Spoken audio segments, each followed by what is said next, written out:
It's always pathetic to see people trying to get comedians cancelled just for telling jokes, but it's doubly so when the people trying to get the comedians cancelled are comedians themselves. Jeremy Clarkson wrote this piece in The Sun saying that while he feels rather sorry for Harry, who he described as Meghan's glove puppet, his feelings about Meghan were a different story. He said, "I hate her, not like I hate Nicola Sturgeon or Rose West. I hate her on a cellular level. At night, I'm unable to sleep as I lie there, grinding my teeth and dreaming of the day she is made to parade naked through the streets of every town in Britain while the crowds chant shame and throw lumps of excrement at her. Everyone who's my age thinks the same way."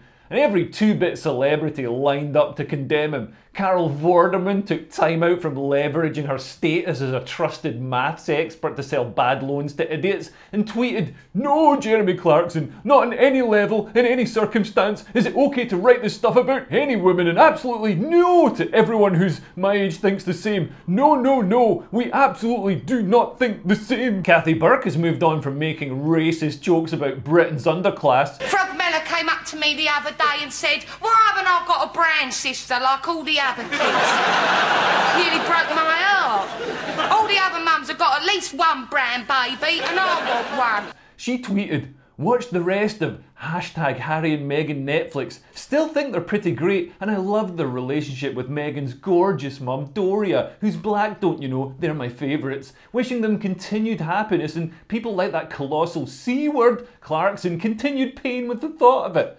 Clarkson's own daughter has slammed him for the comments too, but she's young and a woman, two demographics known for their terrible opinions. And comedians had a go at Clarkson for making jokes. Dom Joly, the scourge of South London's all-you-can-eat buffets, has got plenty of time to tweet because he hasn't worked since 1998. He said, literally gobsmacked at the utterly vile and disgusting comments. What an utter piece of trash he is. Oh, boo-hoo, Dom, you fat Mary. You sound like an old woman writing a letter to the BBC in 1974. The world's most Liverpudlian man, John Bishop, tweeted, "What the fuck is this? I don't care who you are or who you work for. You simply cannot write things like this. It's a blatant appeal to incite humiliation and violence on a woman. Some have excused it as dark humour. There was no joke here. Jeremy Clarkson and no excuse." I can't help but feel that John Bishop is creating a rod for his own back here. He's joked himself about killing his own wife with a cereal spoon and decapitating her and keeping her head in the fridge. By his own standards, that's inciting humiliation and violence on a woman. So why doesn't he cancel himself before he starts on other people? Clarkson obviously isn't being literal when he compares Meghan to Rose West. Rose had some redeeming features. She stood by her man and helped him lay a patio, whereas Meghan's obviously going to break up with Harry in a couple of years and wouldn't do any manual labour. But if even comedians are taking jokes in bad faith and at complete literal face value, comedy is over. You might disagree with Clarkson, you might think Meghan is the most wonderfully kind and noble person since Ellen DeGeneres, and you can't get enough of her long-winded docudrama where she cries about being oppressed while blowing her nose on a Hermes scarf.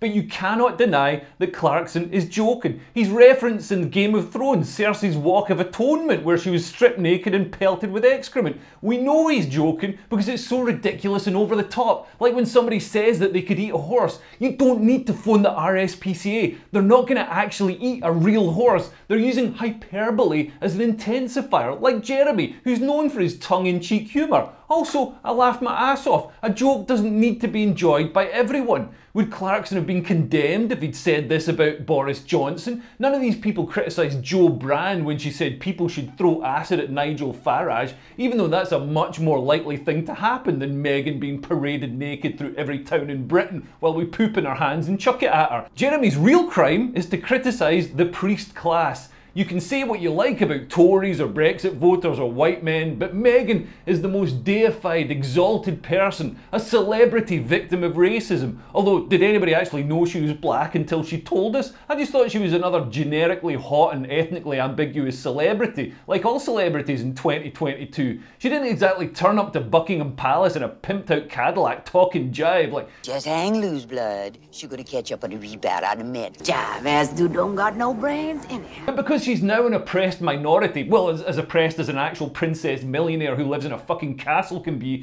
anything other than cloying approval is a hate crime.